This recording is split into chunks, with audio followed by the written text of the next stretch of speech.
Oi gente, bom dia. Como é que vocês estão? Tudo bem?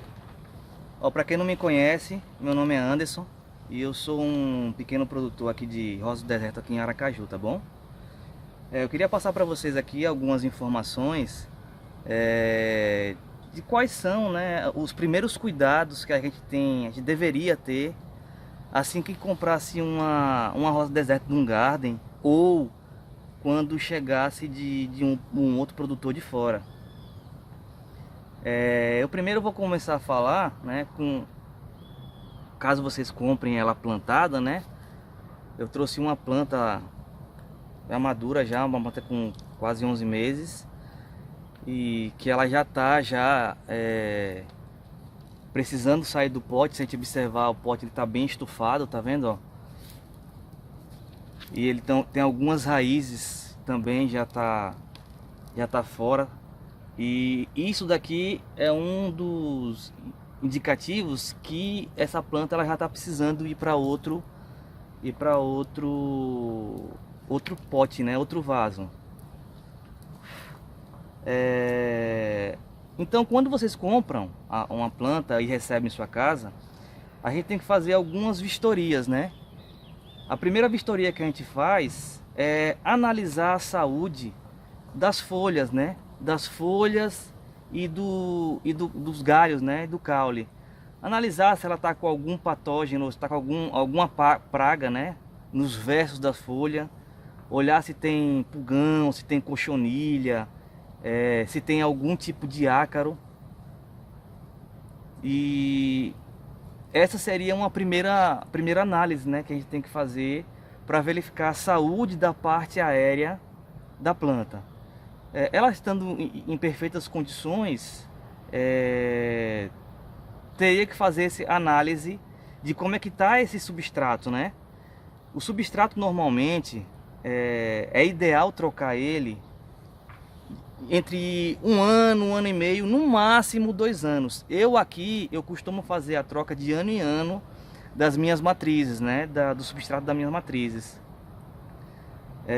Então, analisando a parte aérea, estando tudo ok, a gente vai fazer a análise de como é que está esse substrato, né? Para verificar se tem algum tipo de cochonilha. Nesse caso em específico, como essas raízes elas estão para fora, aqui eu vou fazer um corte nesse pote, né? Eu prefiro perder esse pote aqui, né? E tentar minimizar essas lesões que eu vou fazer aqui. Se por algum motivo eu não conseguir tirar sem machucar, também não tem problema, porque a gente vai fazer um processo de cicatrização nessa planta, tá bom? Então, pessoal, aqui eu peguei uma faca, né? E aí o que é que eu vou fazer, né? Nesse processo aqui agora, eu vou fazer o corte, né? Desse pote para liberar e fazer a limpeza do substrato e uma análise no substrato. Ó, agora eu já retirei do pote, né? Fez alguns machucados na hora de retirar. Nesse caso aqui específico, é obrigatório fazer um processo de cicatrização, mas caso tivesse tirado o pote inteiro sem fazer nenhum tipo de machucado na planta, poderia fazer esse replantio utilizando o mesmo torrão, né, da planta. Eu particularmente eu não gosto. Eu prefiro sempre substituir o substrato, porque eu não sei quanto tempo esse substrato ele tá na planta, né? Quais foram os adubos que foram usados, os nutrientes que tem. Então eu particularmente eu prefiro sempre substituir o substrato.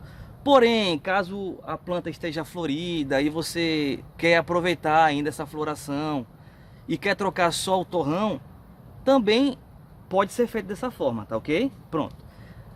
Como nesse caso aqui que machucou, aí a gente vai fazer o seguinte: eu vou fazer uma limpeza desse substrato para a gente aproveitar e analisar como é que tá a qualidade dessas raízes, né? se tem alguma podridão, se tem Aqui, algum pessoal, nematóide eu fiz uma limpeza raiz, nela, né? analisar os Passei um pouco nematóides. de água para eu vou colocar prévia. uma fotinha aqui no já aqui no vídeo para como vocês é que verem o tá que é nematóide. as raízes Caso dela, você né? encontre Se vocês observarem, algum ó, nematóide nas plantas, eles têm umas protuberâncias, né? Eles ficam parecendo com um ovinho.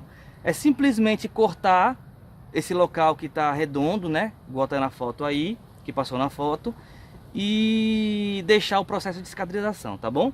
Eu vou fazer a limpeza desse substrato, vou tirar esse substrato daqui agora para a gente analisar como é que tá as raízes e dessa planta. Super saudável, com bastante raízes ciliares. Isso é muito importante para o desenvolvimento da planta.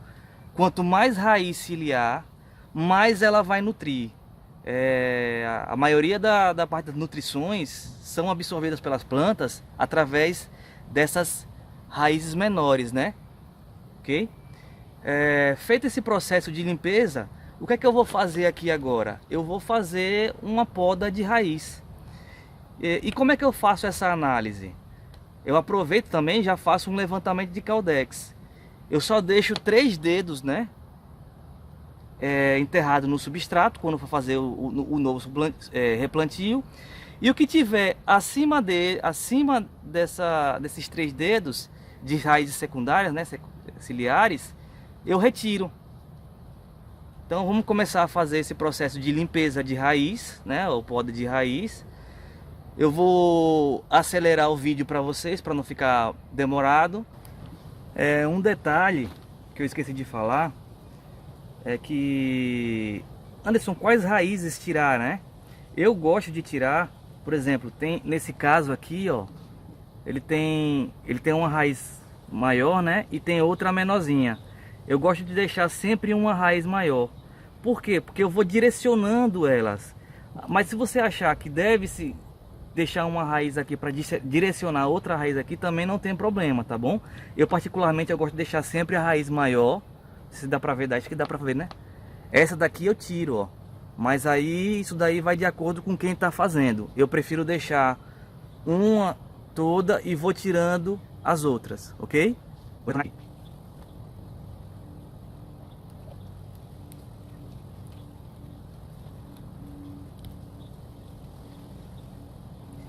Outro detalhe, né? Vocês podem me perguntar, mas Anderson, mas por que tirar essas raízes que estão, as raízes principais dela? No processo de retirada do pote, como houve lesões ou micro lesões, e o ideal é que não replante no mesmo dia, porque você pode, a possibilidade de você ter uma podridão no Caudex é muito grande, porque o substrato está cheio de patógenos. E os patógenos, eles vão entrar por essas micro lesões. Então, o ideal é que você faça o processo de cicatrização, ok? Mas por que tirar essas micro raízes? Essas raízes ciliares, desculpa. É porque no processo de cicatrização que a gente faz, essas raízes ciliares, elas vão murchar tudinho e elas não vão servir mais para nada. Então a gente já acelera esse processo e retira essas raízes ciliares, ok?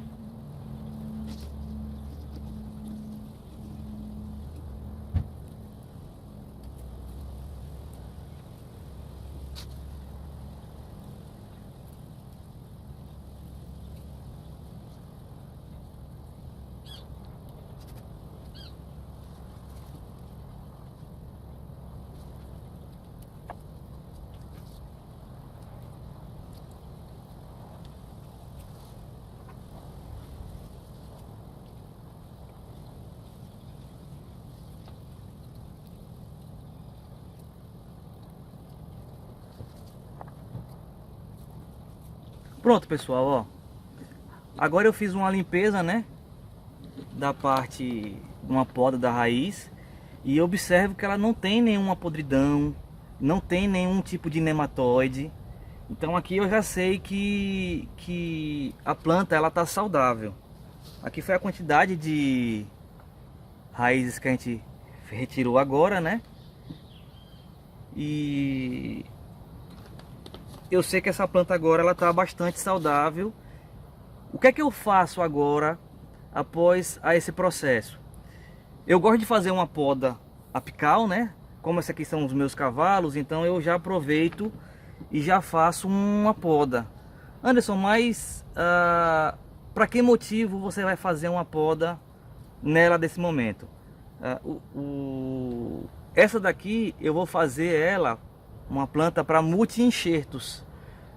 Eu vou cortar ela mais baixo para que ela nasça com 2 ou 3 galhos, né? Se por algum acaso eu cortar, né, na poda e depois de replantar, ela sair só com um galho só, eu corto mais embaixo até que saia no mínimo 2 galhos, para que eu faça outro tipo de enxerto e no futuro ela fique uma copa bem florida, né, com muitos galhos, tá bom?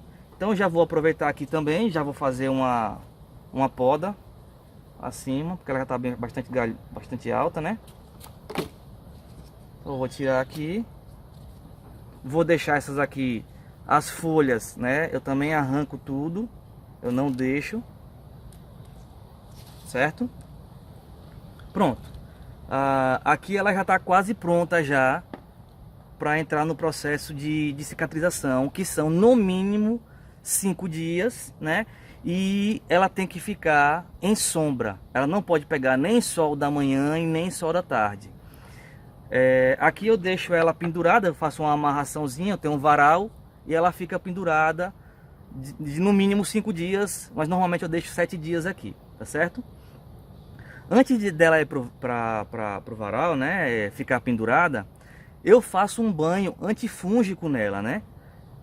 Hoje nós temos produtos muito fáceis de ser encontrado da Forte, que é o Forte Fungicida.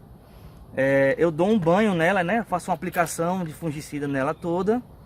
E aí ela vai para o varal ficar pendurado durante esse tempo. Porém, como eu tenho uma grande quantidade de plantas aqui, eu utilizo defensivos mais fortes, né? Fungicidas agrônomos, né? Então, eu já deixei prontinho aqui, ó.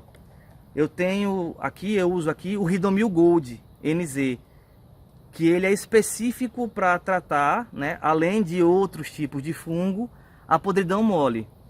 Então, antes dele para ficar pendurado, eu faço 1 litro de água e 2 ml do Ridomil Gold, tá? Eu deixo ele 40 minutos banhado nessa banheirazinha, né? Para que a planta ela absorva esse fungicida e que no processo de cicatrização ela não tenha nenhum problema de podridão, ok? Então depois de 40 minutos eu tiro, penduro ela e deixo ela no processo de cicatrização, ok? Passando esse processo de 5 a 7 dias de cicatrização, a gente vai fazer o processo de replantio. Pessoal, só lembrando também que após o banho de antifúngico, né, de fungicida, eu também passo na planta um acaricida, né? A própria Forte também tem um acaricida, que ele é muito bom, tá? Então, após o banho de fungicida, eu espero secar, passo uma acaricida, porque se tiver algum ácaro na planta, ele também vai fazer o processo de matar, ok? Combater os ácaros, certo? Pronto. Feito esse processo, né, de defensivo, de combate a pragas, de prevenção de fungo, esperou os 7 dias, ela vai estar desidratada, refaço o processo de pulverizar a planta somente com o fungicida, ok? Lembrando que esse processo daqui, ele só serve para esta planta especificamente. Por quê? Porque se essa planta ela tiver com alguma bactéria, com algum patógeno dentro dela, e eu pegar uma outra planta e colocar dentro, eu vou estar passando a doença dessa planta para essa, ok? Então o ideal é que você sempre faça uma banheirazinha por planta no fungicida e não tá sempre misturando, é bom sempre estar trocando, ok? E aí a gente vai pro processo de replantio. O processo de replantio ele é muito fácil, né? A gente vai pegar um vaso, né? Um pote maior que vai caber a planta, né? Primeiro faço uma camada de substrato. Vou trazer um pouquinho vocês mais para perto para vocês